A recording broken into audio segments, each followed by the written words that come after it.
오늘 이 시간은 여호와를 자기 하나님으로 삼는 백성은 이라는 제목을 가지고 하나님 말씀을 증거하도록 하겠습니다. 저와 여러분이 시편의 내용을 함께 읽으셨는데, 시편 자체는 150편으로 구성되어져 있지만 이 150편으로 구성되어져 있는 이 시편 안에는 5권의 책으로 분류되어져 있는 걸 볼 수 있습니다. 그래서 그 5권의 책이라고 하는 것은 우리에게 좀 이질감이 오는 책이 아니라 모세오경, 창세기부터 신명기까지의 그 내용의 정신을 담은 책들이 이렇게 쭉 존재한다는 거예요. 예를 들면 1편에서부터 41편까지는 바로 창세기에 해당되는 내용, 42편서부터 쭉 이제 72편까지 이런 식으로 나눠서 갈 때는 2권의 출애굽기 내용, 이런 식으로 간다는 겁니다. 우리가 이 내용을 접하면서 지금 살펴보게 되는 시편 이 144편의 이 내용은 신명기에 해당되는 내용이에요. 그러면 신명기에서의 핵심이 무엇이냐면, 하나님이 우리에게 언약을 주신 것, 말씀을 주신 것을 다시 기억해 보라는 거예요. 9세대와 같이 실패함으로 나가는 인생 되지 말고 하나님의 말씀과 함께 요단을 건너 바로 새 땅으로 들어가라는 거예요. 그러면 오늘날 우리가 다시 복음 앞에 무릎을 꿇고 오늘 우리에게 허락하시는 주의 말씀 아래 나아가는 걸 통해 어떤 일들이 일어나는 것이냐면, 그 요단을 건너서 죽음의 강을 건너 저 영원한 천국으로 가는 이야기들을 하고 있다는 겁니다. 저와 여러분은 오늘 이 주시는 이 내용을 통해서 내가 정말 그 하나님의 그 말씀에 의해서 살아가는 존재인지 다시 한번 생각해 보며 그 십자가 복음 앞에 우리가 마음으로 무릎을 꿇고 나가는 은혜가 있었으면 좋겠습니다. 그래서 여러분들 보시면 제목이 뭐죠? 네. 자기 하나님으로 삼는 백성은 이라고 얘기했어요. 자기 하나님으로 삼는 백성, 이게 가장 중요한 건데 왜 이런 말을 성경에 적어놨을까요? 이런 말을 적어놓은 이유는 최초 먼저 하나님을 만난 사람에 의해서 무엇이 증거될까요? 복음이 증거되어집니다. 하나님 말씀이 증거되어지는 거예요. 에덴에서 쫓겨난 아담과 하와에 의해서 어떤 일들이 일어났을까요? 우리가 하나님 뜻대로 나가야 된다는 것, 하나님의 뜻을 거역하면서 나가게 되는 인생들에게는 바로 에덴을 잃어버리고 지옥과 같은 삶이 펼쳐진다. 그래서 우리는 하나님을 늘 찾아야 된다라고 하는 것을 아담과 하와로부터 그의 자손들이 들었을 거라는 거예요. 아무 연고가 없이 하늘에서 뚝 떨어져서 믿음이 생겨나는 게 아닙니다. 믿음은 들음에서 난다는 거죠.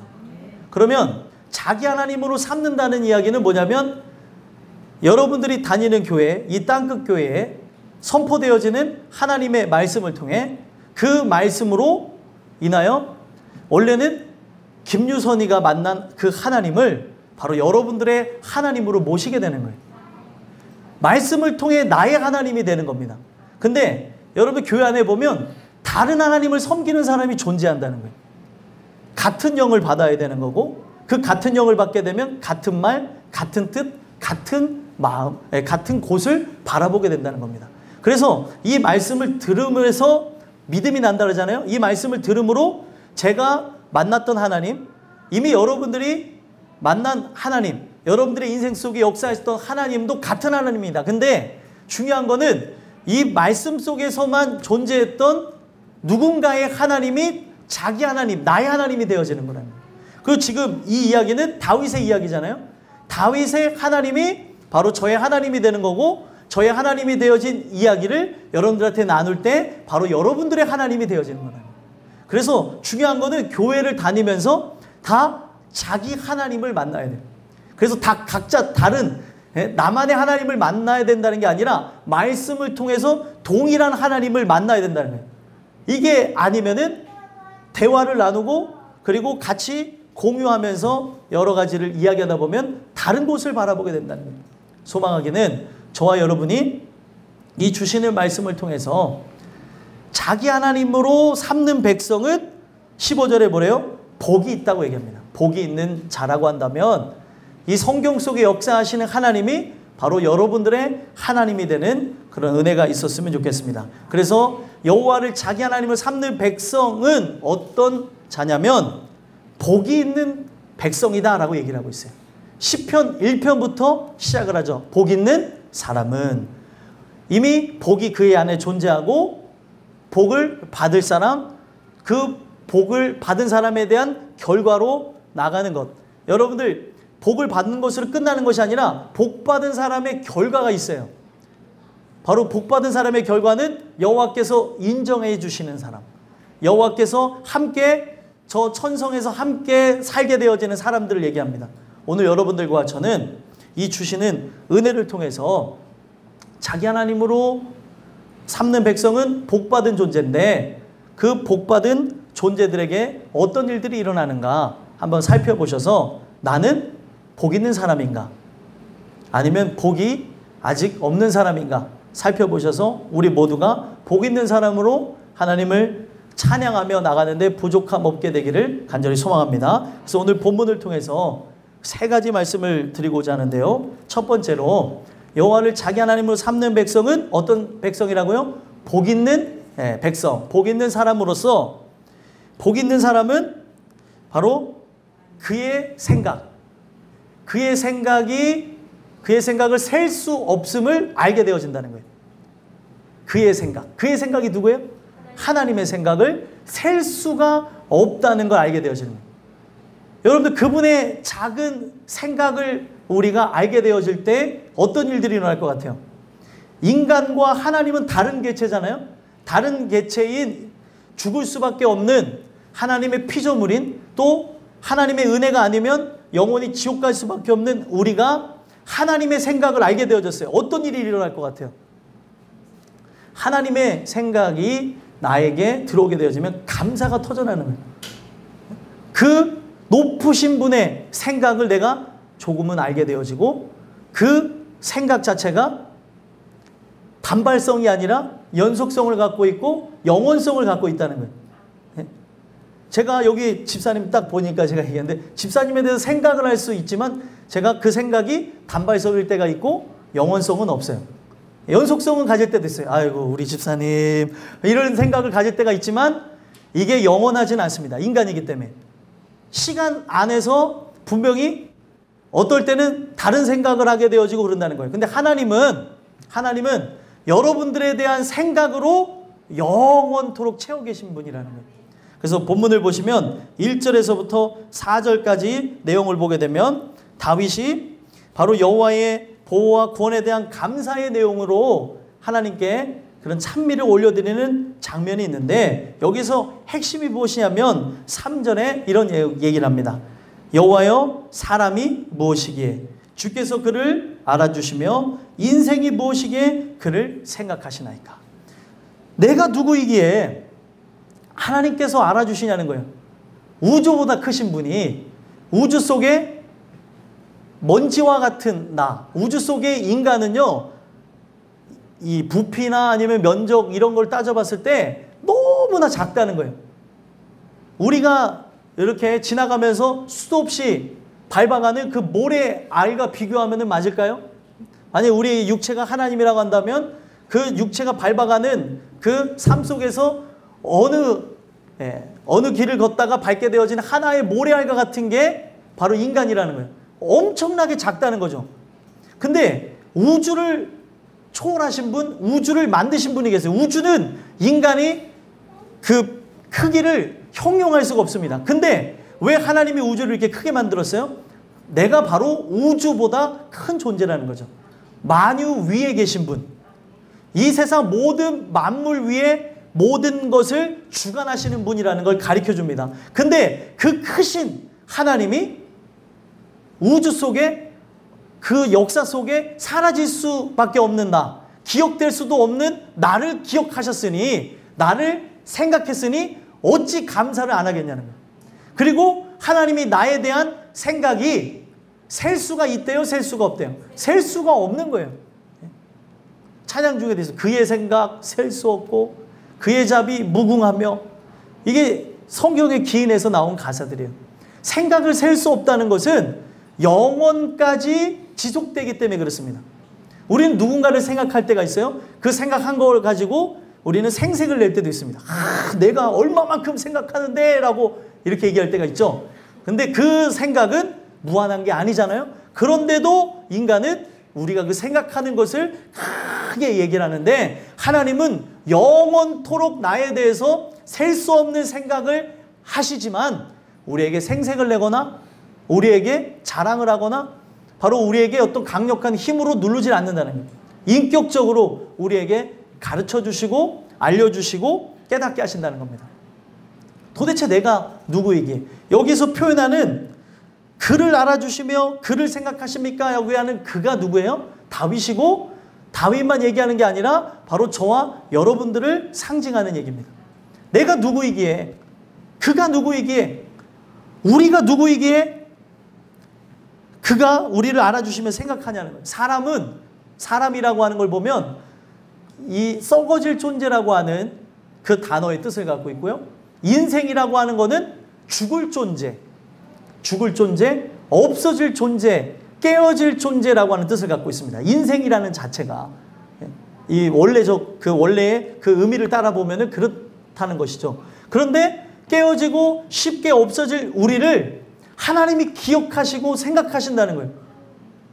여러분, 우주가 하나님 중심으로 이루어지고 이 우주가 바로 구원받는 백성의 중심으로 이루어져 나가고 있습니다. 여러분들의 인생의 주인공이잖아요.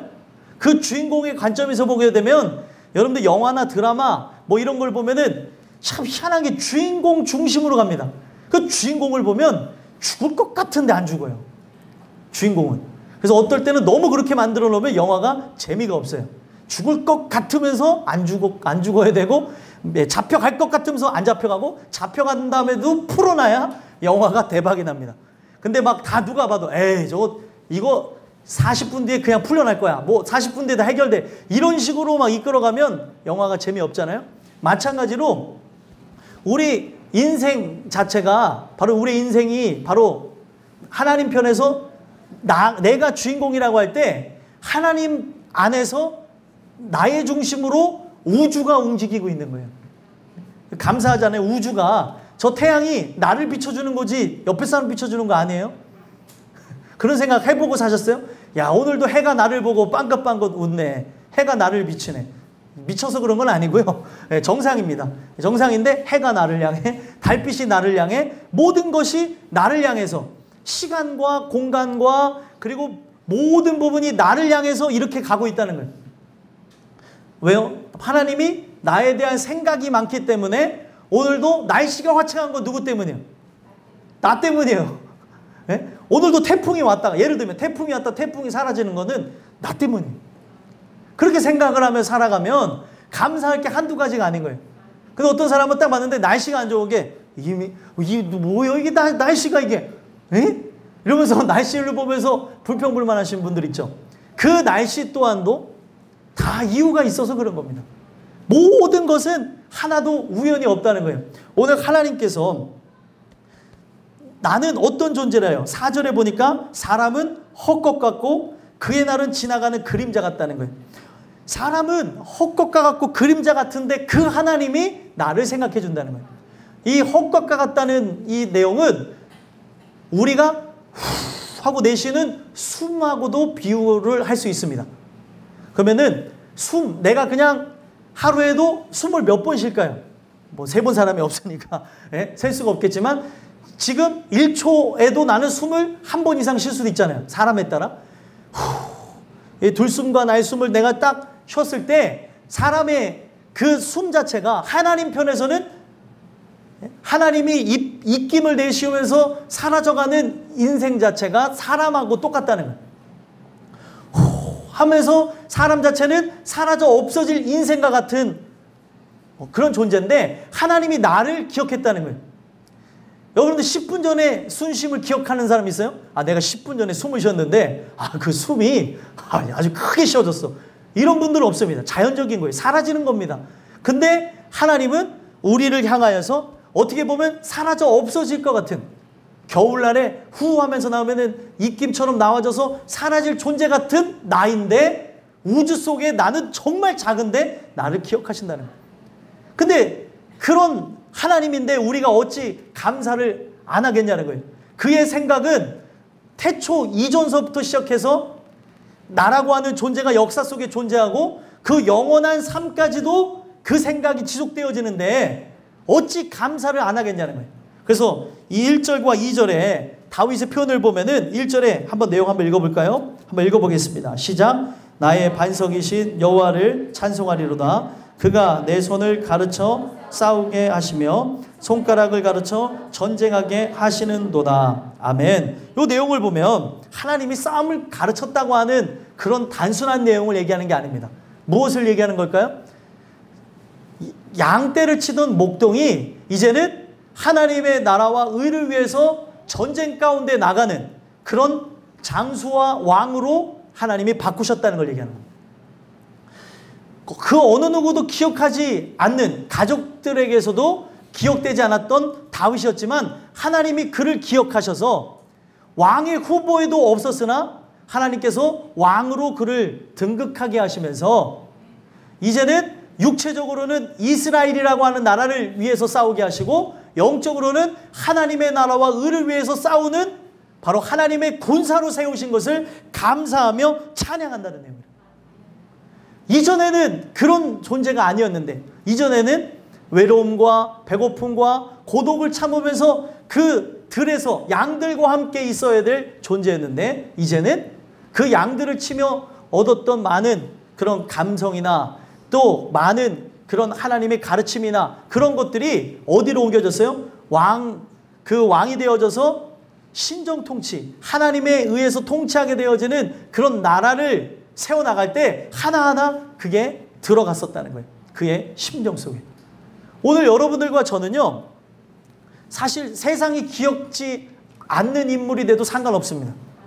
그렇죠? 우리 자꾸 유명해지려고 그러고 성공하려고 그러고 훌륭한 사람이 되려고 하는데 세상이 기억지 않아도 돼요. 누구만 기억하면 돼요? 하나님이 나를 기억하면 돼요. 하나님이 나에 대한 계획이 셀 수 없이 있으시면 되는 겁니다. 다른 건 별로 의미가 없는 거예요, 사실. 우리의 삶은 언젠가 없어질 것이고 썩어질 것이고 또 무너질 존재이기 때문에 그분 안에 있는 게 가장 중요하다는 거예요. 근데 그 하나님이 나를 사랑하셔서 이렇게 나의 인생을 바꿔가지고 자기는 관심도 없었는데 왕으로 만드시는 그런 일들을 보게 되어지면 오늘 그 하나님의 계획 자체는 나를 이 땅에서만 어떤 한 존재의 사람으로 만드는 것이 아니라 영원한 삶으로 이끄신다는 것으로 표현하는 거기 때문에 여러분들과 저는 찬양할 수밖에 없다는 거예요. 그러면서 그 높으신 하나님이 나를 깨닫게 하셨기 때문에 그 하나님에 대해서 어떤 고백을 해요? 2절 한번 읽어보겠습니다. 읽겠습니다. 시작. 여호와는 나의 사랑이시요 나의 요새이시요 나의 산성이시요 나를 건지시는 이시요 나의 방패이시니 내가 그에게 피하였고 그가 내 백성을 내게 복종하게 하셨나이다. 아멘. 여기 보게 되면 내가 그에게 피하였다. 이게 뭔지예요. 이 시편에서 나오는 게 뭐냐면 여호와께 피하는 자마다 복 있는 사람이다. 이렇게 얘기해요. 여호와께 피하였다라는 것은 하나님을 의지하고 신뢰하고 하나님의 도우심을 구했다는 거죠. 그랬더니 어떤 일이 일어났어요? 그는 원하지도 않았지만 왕이 되었을 때 그 백성들이 자기에게 복종하게 하셨다는 거예요. 이유는 하나입니다. 다윗이 하나님께 복종한 것으로 이 세상에 있는 모든 만물이 복종케 하게 하셨다는 거예요. 그래서 여러분들 이 내용을 보게 되면 다윗은 예표요 그림자 모형입니다. 누굴 얘기하는 거예요? 예수님을 얘기하는 거죠. 다윗의 삶을 통하여서 결국에 예수가 완성하시는 길들을 보게 되어지는데 바로 예수님은 하나님의 아들이잖아요. 하나님의 아들이신 예수님이 하늘 보좌를 버리고 이 땅에 오실 때에 누구에게 복종하셨어요? 하나님께 복종하신 것으로 모든 만물이 그에게 순종케 하게 하셨습니다. 이게 뭘로 되어졌나요? 십자가의 죽으심으로 모든 만물을 통일케 하신 겁니다. 오늘 우리가 이 다윗의 이야기, 하나의 지나가는 이야기처럼 비춰지지만 이 이야기 속에 다윗의 삶과 바로 예수의 삶과 바로 우리의 삶이 이곳에 있다는 거예요. 오늘 내가 하나님께 복종하며 나가는 존재라면 먼저 그의 나라와 그의 의를 구하며 하나님께 순복하며 나가는 존재는 이 모든 걸 더해 주신다는 거예요. 우리 집사님이 오늘 만사형통에 대해서 얘기했는데, 만사형통이라고 하는 거는 어떤 거냐면, 성경적인 의미에서의 만사형통은 죽도록 힘들고 고통스럽고 괴롭고 눈물 나고 나의 삶의 장애물이 득실거린다 하더라도 하나님의 뜻이 이루어지는 것을 만사형통이라고 합니다. 우리가 세상적으로 얘기하는 만사형통하고는 전혀 다른 거예요. 요셉의 삶을 통해서 보여줬어요. 형통케 하셨더라 라고 하는 걸 봤더니 형통케 하셨는데 어딜 들어갔어요? 감옥에 들어갔다는 거예요. 형통케 하셨는데 종으로 팔려가고. 이런 내용을 어떻게 설명하겠냐는 거예요. 우리의 삶에 여러분들이 지금 삶에 고통이 있어요. 괴로움이 있어요. 눈물이 있어요. 그러나 여러분들 이걸 믿으세요. 여러분들의 삶은 하나님이 형통케 하고 계십니다. 하나님의 계획은 셀 수가 없는데 오늘 나의 삶의 고난도 역경도 괴로움도 하나님의 셀 수 없는 계획 중에 하나라는 거예요. 이것을 토대로 해서 여러분들이 만들어지고 여러분들의 남편과 여러분들의 아내와 여러분들의 부모와 여러분들의 자녀와 우리의 인생이 만들어져 간다는 거예요. 셀 수가 없는 계획이 이루어지고 있는 거예요. 이게 형통이에요. 눈앞에 보여지는 것으로만 답답해하고 괴로워하지 마시고 폭풍 우 뒤에 가려져 있는 하나님의 계획을 보셨으면 좋겠습니다. 예수님은 그 폭풍을 보면서 어떻게 하셨어요? 주무셨어요. 이게 믿음입니다. 우리는 폭풍을 보면 어떻게 해요? 난리가 나요. 이 배가 뒤집어지는 건 아닌가? 예수님이 타셨는데 그건 잊어버렸어요. 예수님이 같이 타면은 여러분들 폭풍이 왔을 때 자도 돼요? 자면 안 돼요? 자도 되죠? 아, 여러분들 예수님이 주무시면 나도 자도 돼요. 근데 우리는 어때요? 예수님이 탄 걸 잊어버리고 뭐만 봐요? 네, 폭풍만 보는, 폭풍만 보니까 이야, 이 배가 그냥 뒤집어지게 생겼다. 야, 어떻게 해요? 예수님 일어나서, 예수님 우리 죽게 생겼다고. 그랬더니 예수님이 딱 일어나서 아주 쉽게 어떻게 했어요? 잠잠하라. 여러분들 그렇다고 해서 여러분들 저 폭풍 올 때 저기 바깥에 나가서 잠잠하라 하시면 안 돼요. 제일 먼저 실려 나갈 수 있어요. 예. 여러분들 오늘 우리의 인생이 제일 중요한 거는 주님과 함께 나가는 인생이라면 폭풍 후에 가려진 하나님의 계획을 봐야 된다는 거예요. 마귀가 하는 건 뭐예요? 폭풍 후만 보게 하는 거죠. 마귀가 하는 거는 상황, 환경, 형편, 처지를 보고 비관하고 눈물 짓고 좌절하고 그리고 우리의 삶에 어떻게 해요? 이 좌절하다 못해 생을 포기하게끔까지 만드는 게 마귀가 하는 것입니다. 여러분들이 생을 포기하는 거는 여러분들 아무에게나 나타나는 것일까요? 아니면은 특별한 사람에게나 나타날 거예요? 아무에게나 다 나타나는 거예요. 믿음에 의해서 살아가려고 하면 도대체 내가 뭘 위해 살아가는가? 인생이 무료하고 먹는 것, 마시는 것, 입는 것 자체가 다 쓰게끔 만드는 일들이 일어나요. 여러분들 우리의 삶에 그런 일들을 통해서 좌절하는 게 하나님의 뜻이 아니라 그걸 통하여서 그 뒤에 계시는 하나님을 보는 게 하나님의 뜻이라는 거예요. 여러분들 다윗은 그걸 봤던 거예요. 그랬더니 어떻게 했어요? 전쟁 속에서도 골리앗을 물리쳤고 그 아말렉 족속을 물리쳤으며 그리고 블레셋과 그리고 암몬 족속을 크게 쳐서 승리하는 바로 그런 하나님의 백성이 되어졌다는 거예요. 오늘 여러분들과 저의 인생 속에 원수는 역사합니다. 원수가 역사할 때 우리는 그 원수가 역사하며 그 썩어질 것, 내가 집중할 것을 바라보게 만드는데 그걸 바라보지 마시고 말씀을 통하여서 바라보게 되어질 영원한 천성과 그분의 계획들을 봤으면 좋겠어요. 그분이 나를 향한 계획을 셀 수 있다고요? 셀 수 없다고요? 셀 수 없다는 거예요.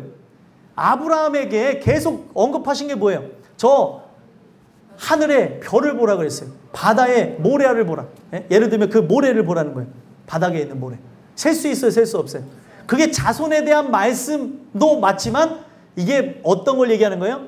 그 아브라함에 대한 하나님의 계획을 얘기하는 겁니다. 셀 수 없는 계획. 그 계획이 오늘 이 말씀을 듣고 믿어질 때 여러분들에게도 셀 수 없는 하나님의 계획이 그대로 진행되게 되어진다는 거예요. 오늘 이 주시는 이 말씀을 통해 여러분들에게 주시는 이 셀 수 없는 이 계획들이 여러분들에게 다 입혀지고 깨달아지고 알게 되는 그런 은혜가 있게 되기를 간절히 소망합니다. 두 번째로는요, 여호와를 자기 하나님으로 삼는 백성은 어떤 백성이라고요? 복 있는 백성이라고 했죠. 예, 괜찮아요. 애기들은 올 수 있어요. 예, 복 있는 백성이라고 했어요. 복 있는 백성은 어떤 존재이냐면 바로 그의 도우심만이 전부라고 하는 걸 아는 백성이라는 거예요. 그래서 5절에서부터 11절까지 내용을 보면 직면한 위험에서부터의 도움을 요청 이렇게 되어졌는데, 이 부분에 대한 내용을 보니까 핵심이 뭐냐면 하나님만이 나의 도움이 되신다는 거예요. 우리는 자꾸 도움을 구하죠. 사람을 의지하고 또 환경이 바뀌어지기를 의지하며 그 환경 자체에 도움을 구하고 상황, 환경, 형편, 처지 이런 것들의 도우심을 구합니다. 도우심은 하나님한테만 구해야 되는데 우리의 삶이 나중에 나아지겠지, 그런 것에 대한 대표적인 노래가 쨍하고 해뜰날 안 오면 좀 어때요? 예? 쨍하고 해뜰날 온다고 하면서 이게 찬양처럼 막 부르고 다니는 사람들 있잖아요. 쨍하고 해뜰날 돌아온단다. 예? 여러분들 우리의 삶은요, 이 세상에서 해뜰날이 없을지라도 소망이 있어야 돼요. 어둠 속에 있고 빛이 잘 보이지 않고 괴로움이 있다 하더라도 그분이 나의 도움이 되셔서 영원한 천국과 연결을 해주기 때문에 그것만으로 만족하고 그것만으로 기뻐하며 감사하는 그런 역사가 있어야 된다는 거예요. 그러면 여기 내용을 보니까 누구가 도움이시라는 거예요? 예, 하나님이 도움이시라는 거예요. 여러분들 여기 보게 되면은 원수로 고통받는 다윗의 이야기가 나옵니다. 다윗은 성전을 못 진 이유가 뭐예요? 항상 전쟁 속에 피를 많이 흘렸기 때문에 그렇습니다. 근데 그 전쟁 속에서 누가 그를 구원하셨어요? 하나님이. 그래서 여러분들 그 전쟁 속에서 고백하게 되어지는 다윗의 고백들이 많아요. 사람인지라 안 두렵겠습니까? 나갔는데 큰 사람도 있을 거고 또 작은 사람도 있을 거고 무기도 막 다를 것이고 할 때 그 전쟁통에 나가서 이 가슴이 뛰지 않는 사람은 없을 겁니다. 다윗도 마찬가지였다는 거예요. 근데 그때마다 그가 누구를 도우심으로 구했어요? 하나님. 전쟁은 누구에게 속했습니까? 하나님께. 우리의 삶, 육체적인 삶 또한 마찬가지고 이 다윗이 전쟁통에서 그 도움을 구하며 승리하는 이 내용 속에서 하나님이 뭐를 끄집어내서 얘기하고자 하는 거냐면 우리의 영혼의 도움은 예수님밖에 없다는 거예요.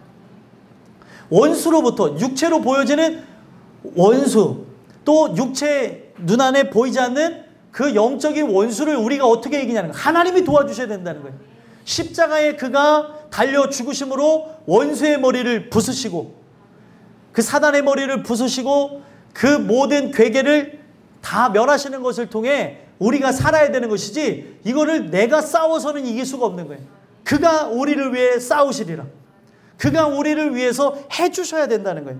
그래서 이 내용을 보면은 5절, 6절의 내용 한번 읽어볼까요? 읽어보겠습니다. 시작. 여호와여 주의 하늘을 들이우고 강림하시며 산들을 접촉하사 연기를 내게 하소서. 번개를 번쩍이사 원수들을 흩으시며 주의 화살을 쏘아 그들을 무찌르소서. 아멘. 지금 하나님의 그 역사하심으로 강림하시기를 원하는 거예요.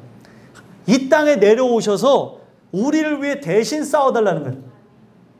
그래서 이런 기도가 응답되어진 게 뭐예요? 하나님의 아들 예수가 이 땅에 진짜 강림하신 것이고, 강림하셔서 어떻게 하셨어요? 십자가에 죽어주심으로 그 원수들을 흩으시고 주의 화살을 쏘아 그들을 무찌르는 것을 실제로 이뤄내셨다는 거예요.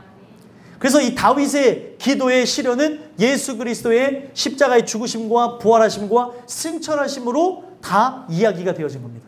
성경을 보게 되면 놀라운 게 성경은 과거 속에서도 현재였고 현재 속에서도 현재고 미래 속에서도 현재로 진행되는 이야기라는 거예요.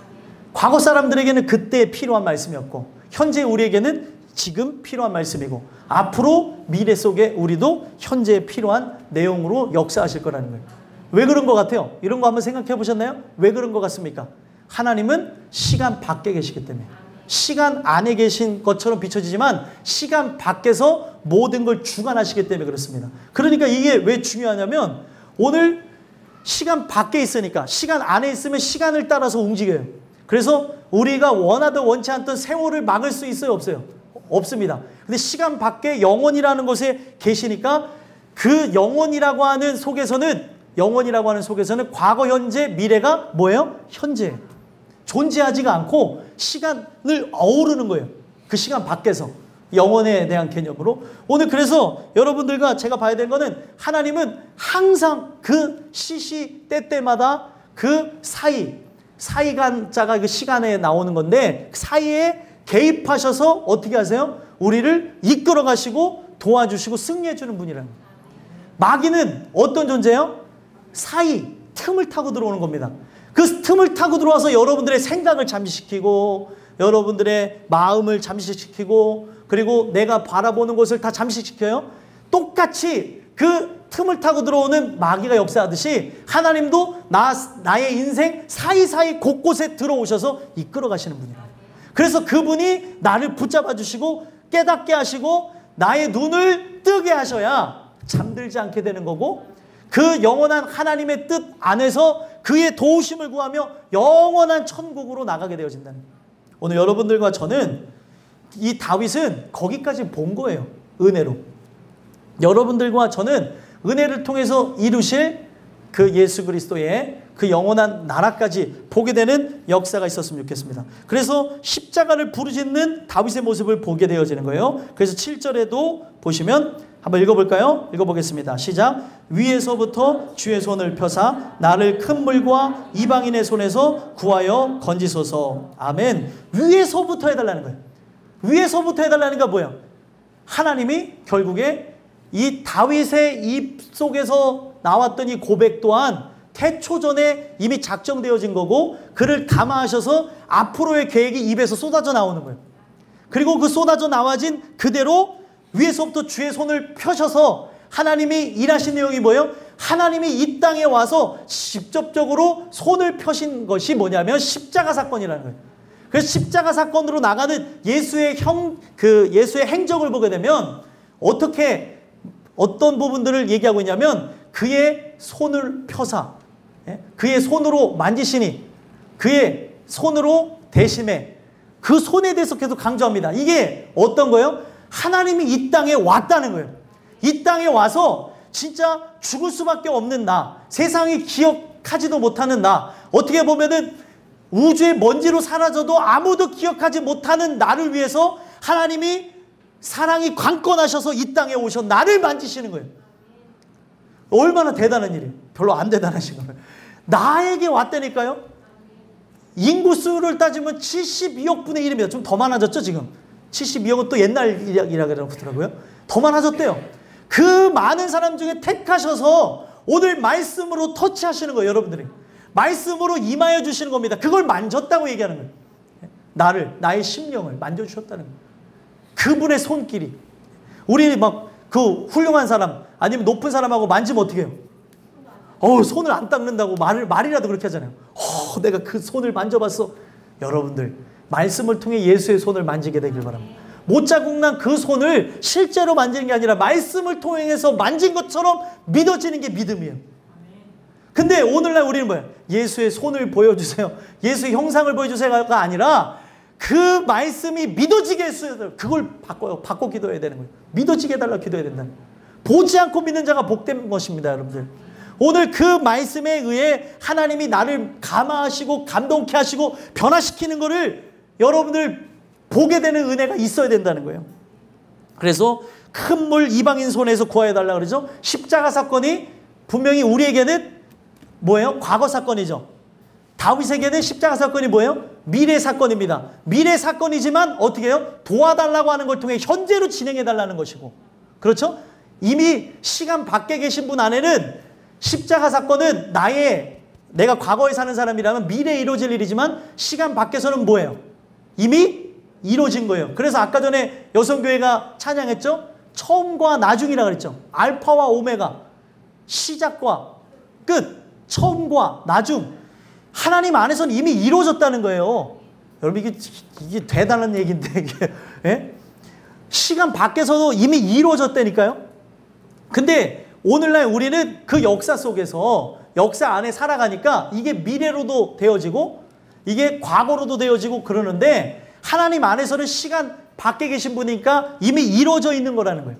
오늘 여러분들과 저는 제일 중요한 게 미래에 일어날 십자가 사건을 통하여서 구원해달라고 하는 지금 이 다윗의 고백이 여러분도 어떻게 됐을 것 같아요? 실제적으로 그에게 임하여서 그의 안에 평안함과 만족감과 안식을 누리게 되어졌다는 거예요.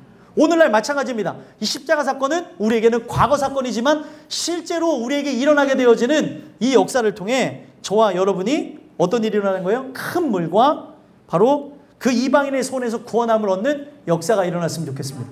오늘 우리의 삶에 가장 중요한 게 큰 물이 뭐예요? 악한 거라는 거예요. 악한 거. 그 악한 그런 영의 역사로부터 그런 문제로부터 우리는 해방을 얻어야 되는 존재라는 거예요. 그래서 큰 물이라는 게 실제 물이 아니라 악한 세력을 얘기하는 거예요. 그걸로부터 우리를 구원해낼 수 있나요? 금류라고 하죠. 금류에 휘말렸다라고 하는 게 어떤 겁니까? 그 물결 안에 급하게 그 흘러가는 물결 안에 내가 들어갔다는 거잖아요. 급류를 휘말리게 되면 사람이 거슬러 올라갈 수 있나요? 없습니다. 마찬가지로 그 물결이라고 하는 이 부분 안에서 우리가 그 세상의 물, 악한 물 안에 들어가게 되면 우리는 승리할 수가 없게 되어지는 존재라는 거예요. 승리할 수 없게 되는 존재. 근데 어떻게 해달라는 거예요? 이건 영적인 부분 얘기하는 거예요. 하나님만 이 악한 세력에 의해 빠지게 되어진 나를 건져내서 승리하게 하시는 거예요. 그래서 예수님이 의도적으로 이 땅에 오셔서 나는 이 세상의 물 그리고 죽음의 물, 악한 세력의 물 위에 섰다는 걸 보여주기 위해 물 위를 걸으신 거예요.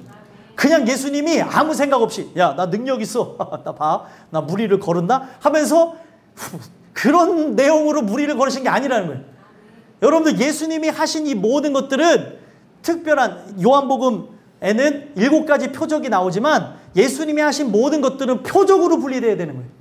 특별한 사인이 존재했다는 거죠.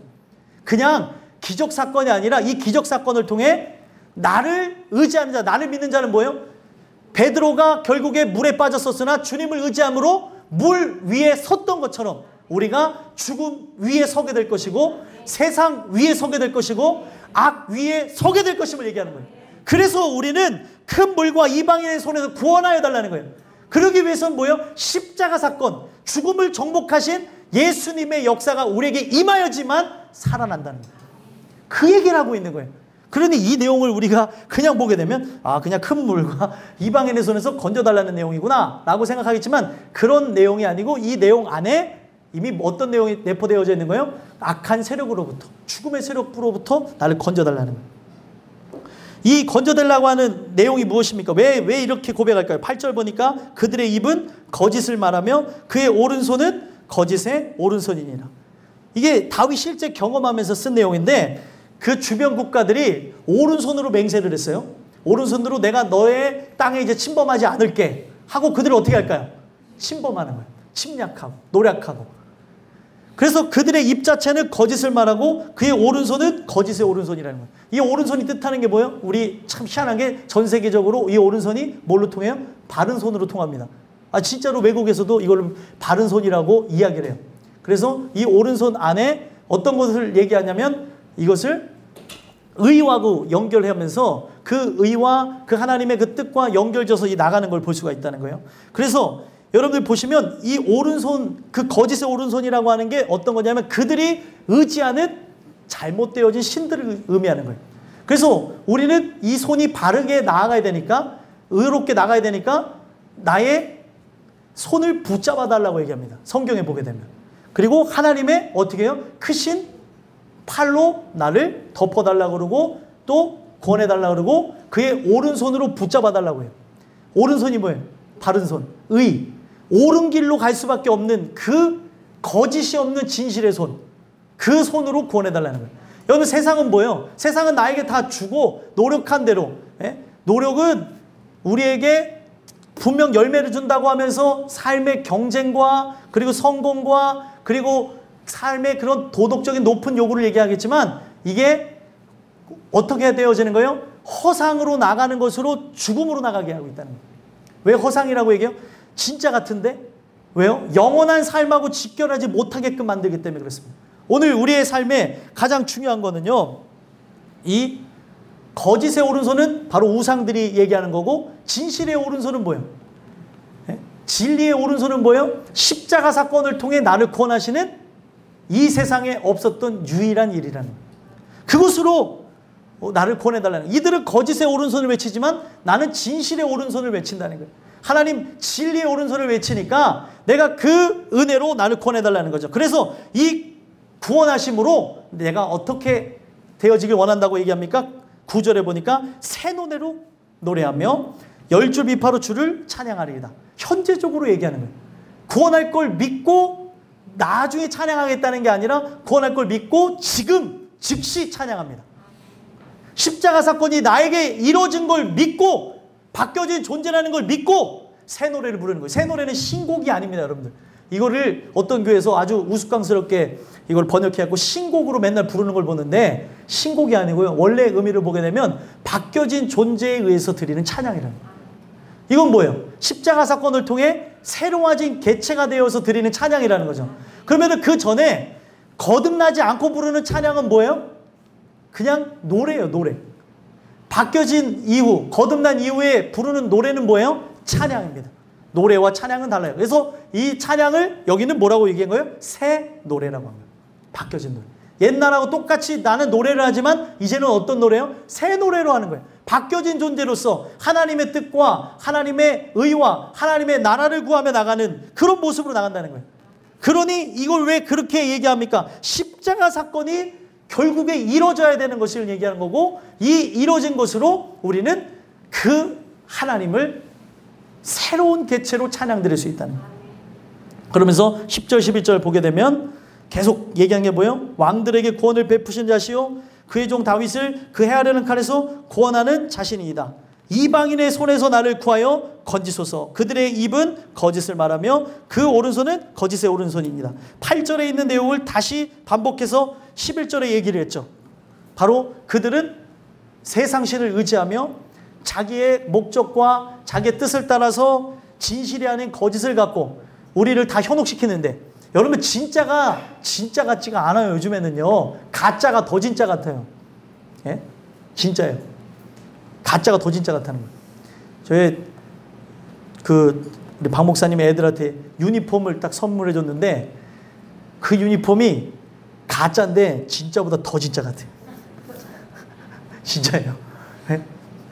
애들 축구 그 유니폼을 선물해 줬는데 더 진짜 같다는 거예요. 제가 왜 그런 얘기를 하냐면 이 세상 자체는 성경에서 얘기하기를 허상이라고 얘기해요. 아니 내가 지금 이 곳에서 살아가고 있는데 이게 어떻게 허상이라고 얘기할 수 있겠습니까? 라고 얘기를 할 수가 있는데 이 모든 것은 결국에 세상신의 지배 아래 이끌어져 나가고 결국에 그들이 멸망할 때 없어질 거라는 거예요. 그렇기 때문에 이 세상에 있는 것을 바라다 보며 거기에 모든 부분에 나의 삶과 시간과 모든 걸 바쳐나갈 게 아니라 그 영원한 곳을 바라다 보며 우리의 삶을 준비하라는 거예요. 오늘 여러분들과 제가 이 주시는 말씀을 통해 그 십자가의 도우심을 구함으로 그거를 믿음으로 여기며 나갔던 이 다윗의 역사가 여러분들에게 다시 이루어지게 되길 간절히 소망합니다. 이게 우리에게 실제가 되어야 되는 거예요. 그러면은 실제가 되어졌다면 마지막은 되게 간단해요. 이 십자가 사건이 나에게 실제가 되어졌다면 그래서 여러분들 어떻게 되어질까요? 마지막 세 번째는 여호와를 자기 하나님으로 삼는 백성은 복 있는 사람으로 그의 나라가 진짜라고 하는 것을 알게 되어진다. 그의 나라. 천국 자체가 임하게 되어진다는 거죠. 그래서 첫 번째는 계획에 관한 거고 아까 두 번째 내용은 바로 그 부분이 실현되어지는 것이고 그리고 이 세 번째 부분은 그 실현되어지는 것을 경험하게 되어지는 걸 얘기하는 거예요. 그래서 여러분들 예수 그리스도를 통해 여러분들에게 그 새롭게 되어지는 그 개체로 변화가 되어지면 이 세상에서 내가 분명히 살고 있지만 하늘에 속한 자로 살아가는 역사가 일어나는 거예요. 그러니까 분명히 상황, 환경, 형편, 처지가 변하지 않았지만 누가 변했어요? 내가 변하게 되어지는 것으로 천국으로 살아갈 수 있다는 거예요. 천국을 경험한 자가 천국을 갈 수 있지 천국을 경험하지 않은 자가 천국을 가는 게 아닙니다. 그래서 여러분들 이걸 나중에 개념으로 생각하고 그 나라에 갈 것만 준비하지 마시고 현재 나를 바라다 보며 준비하는 자가 그 나라에 갈 수 있는 거예요. 그래서 여러분들 보면 12절에서부터 15절까지는 뭐에 대한 얘기예요? 천국에 관한 얘기입니다. 장차 이루어질 날에 대해서 다윗은 소망한 거예요. 누굴 통해서 이루어질 나라요? 바로 예수를 통해서 이루어질 나라. 바로 고통과 눈물과 괴로움이 없는 나라들을 꿈꿨습니다. 그래서 이런 것이 실제로 이루어지는 자를 바로 어떤 자라고 하는 거예요? 복 있는 사람이라고 얘기합니다.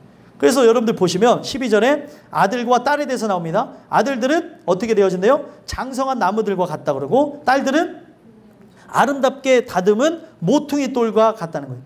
근데 모퉁이 돌 같다고 하는데 모퉁이 돌이 뭐예요? 기둥입니다. 뿌리가 내려진 나무, 그리고 목적에 있어서 세워진 기둥. 기둥은 왜 세워지죠? 건물을 지을 때 꼭 필요한 게 기둥 아니에요? 천국 자체에 바로 우리가 구성원이 되어질 것을 얘기하고 있는 겁니다. 그래서 여기 보면 장성한 나무들 같다고 하는 이 단어 자체는 창세기 2장 8절에 먼저 나왔어요. 하나님께서 바로 아담과 하와를 위해서 뭘 만들었어요? 에덴을 창설했다. 그 창설했다고 하는 단어와 이거 단어가 똑같은 건데, 창설을 했다는 게 어떤 거냐면 하나님이 목적을 가지고 그 계획을 가지고 만드셨다는 거예요. 나무를 심을 때는 목적이 있어요, 없어요? 있죠. 만약에 여러분들 옥상이 있다든지 아니면 정원이 있다고 하든지 뭘 심었어요. 심은 목적이 뭐예요? 네? 먹으려고 그런 거 아니에요? 심을 목적이 우리 식구들하고 먹으려는 거 아니에요? 아닌가? 네? 우리 교회 식구들하고 먹으려고 심는 거 아니에요. 집에 뭐 심은 거 있으면 좀 가져와 보세요, 좀. 네. 집에 또 심었는데 안 가져온 분들이 있으면 얘기를 하는 거예요. 농담입니다. 목적이 있어서 심은 거예요. 고추를 심는 이유가 뭐예요? 먹으려고 심는 거 아니에요? 하나님이 목적이 있어서 심는다는 거예요. 그래서 하나님이 설립했다라고 하는 거예요. 하나님이. 이 모든 것을 목적이 있어서 우리를 어디로 옮겨 심는 거예요? 천국으로 옮겨 심는다는 거예요. 이 내용이 창세기에서도 언급되었지만 시편의 다른 부분에서 우리를 어디로 옮기셨다는 거예요? 애굽에서 죽을 수밖에 없는 나를 가나안 땅으로 옮겨 심으셨다는 내용이 나와요. 그 내용이 뭐예요? 천국으로 우리를 옮기실 날이 온다는 거예요. 목적이 뭐예요? 천국의 구성원이 되기 위해서. 그리고 우리를 기둥으로 삼으신다는 이유가 뭐예요? 우리를 바로 영원한 구성원이 되어져서 그 나라를 이루시겠다는 걸 얘기하는 겁니다. 그래서 13절, 14절 보게 되면 백곡이 가득하고 우리의 양은 들에서 천천만만으로 번성하며, 그리고 수소는 무겁게 실었으며 우리를 침노하는 일이나 나아가 막는 일이 없으며 거리에는 슬피 부르짖음이 없을진데, 풍족함과 풍성함에 대해서 얘기를 하고 있는 거예요. 떨어질 일이 없다는 거죠. 양식에 대해서 고민하고 먹고 입고 마시고 사는 일에 고민할 일이 없다는 걸 얘기하는 겁니다. 그리고 가장 중요한 뭐가 없대요? 슬피 부르짖음이 없다는 거예요. 죽음에 대해서 고통받아 하고 죽음에 대해서 두려워할 이유가 없다는 거예요. 가장 인간이 통곡하는 때가 언제냐면 죽을 때예요. 가장 심각하게 통곡할 때. 내가 죽을 때도 통곡하지만 내 사랑하는 이들이 죽을 때 통곡합니다. 근데 그 통곡 소리가 없어질 거라는 거예요. 천국에서는. 그래서 여러분들 가장 중요한 거는 이 제가 말씀드린 하나님이 바로 하나님을 자기 하나님으로 삼는 그런 역사가 일어나는 자, 복이 있는 사람에게는 이 땅에서 반드시 그의 나라가 임하게 될 거라는 거예요. 우리의 삶 자체는 조금도 변하지 않는다 하더라도, 상황 환경 형편치가 변하지 않는다 하더라도 그 나라를 바라보는 것 때문에 어떻게 해요? 행복할 수 있다는 거예요. 예수로 인해 행복하는 거예요. 예수로. 예수가 없는데도 행복하는 걸 얘기하는 게 아닙니다. 예수님 때문에 진짜 행복하게 되어진다는 거예요. 그래서 이 15절에 보게 되어지면 이러한 백성은 복이 있나니 또 자기 하나님으로 삼는 백성은 복이 있도다. 복 얘기했죠. 이게 여기서 말하는 이 복은, 복에 대해서도 많은 단어가 있지만 여기서는 행복을 얘기하는 거예요. 행복. 에쉐르라고 해서 어떤 거냐면 그 분으로 인하여서 얻게 되어질 참된 행복. 그 분으로 인하여서 걷게 되어지는 고등길. 이게 진짜 신기한 거거든요. 복 있는 사람은 걸어가는 길이 달라요. 하나님이 택정하여서 이끌어가는 삶 자체는 다르다는 거예요. 여러분들과 저는 이 주시는 이 말씀을 통해서 그의 나라가 바로 여러분들 안에 임하게 되게 하는 소망합니다. 그래서 이 나라의 그 임함을 통하여서 여러분들이 어떤 일이 일어나는 거냐면 시간 밖에 있는 그 하나님과 시간 밖에 이미 이루어진 나와 시간 안에 있는 내가 만나는 날이 와요. 그거를 천국에 들어갔다고 얘기하는 거예요. 하나님 안에 여러분들 하나님 품에 이미 안겨져 있는 나도 있을까요? 없을까요? 있어요. 이미 완성되어진 시간은 존재하는데 나의 현재적인 삶에서 그 완성되어진 시간을 만나는 거예요. 이걸 구원이라고 하고, 이 구원이 그러니까 왜 현재 마지막도 현재라고 얘기를 하는 이유가 뭐예요? 나중에 이루어질 것이지만 지금 나중에 이루어진 나와 하나님 안에서 이루어진 나와 현재의 내가 만나게 되니까 구원이 역사가 완전하게 이루어지는 거죠. 이해가 되세요? 이게? 예. 그래서 여러분들 구원은 현재 진행형이라고도 하지만 현재이자 완성이고 마지막이라는 걸 얘기하는 거예요. 끝을 얘기하는 겁니다. 그래서 여러분들과 저는 이미 구원받은 백성은 왜 택정했다고 하는 자, 택정한 자는, 복받은 자는 이 에쉐르라고 한다는 단어를 보게 되면 고든 길을 걸어간다는 거예요. 하나님이 인도하시는 길을 걷게 된다는 거예요. 왜요? 이미 완성되어진 하나님 안에 있는 나와 하나님의 인도하심, 그 부르심이 우리가 사는 이 차원과 다른 차원에서 계속 이끌어 주시는 거예요. 우리는 지금 이 세상을 바라보며 살아가지만 이 세상을 바라보지 않고 다른 차원의 걸 바라보게 하는 게 뭐냐면 하나님의 말씀입니다. 이 말씀이 다른 차원의 눈을 뜨게 하는 거예요. 다른 차원으로 나가게 하는 그런 역사를 이끌어 주시는 말씀입니다. 그래서 오늘 이 주시는 이 말씀을 통해 여러분들과 저는 분명 이 땅을 향해 살아가며 죽을 수밖에 없는 존재인데 영원한 천국을 바라보게 하십니다. 그 영원한 천국을 그 하나님이 주신 그 계획과 그 은혜에 의해 바라보게 되어지고 만나게 되어지고 체험케 되는 그런 택함을 받은 백성, 하나님의 자녀들이 되시기를 간절히 소망합니다. 기도하겠습니다. 하나님 감사합니다.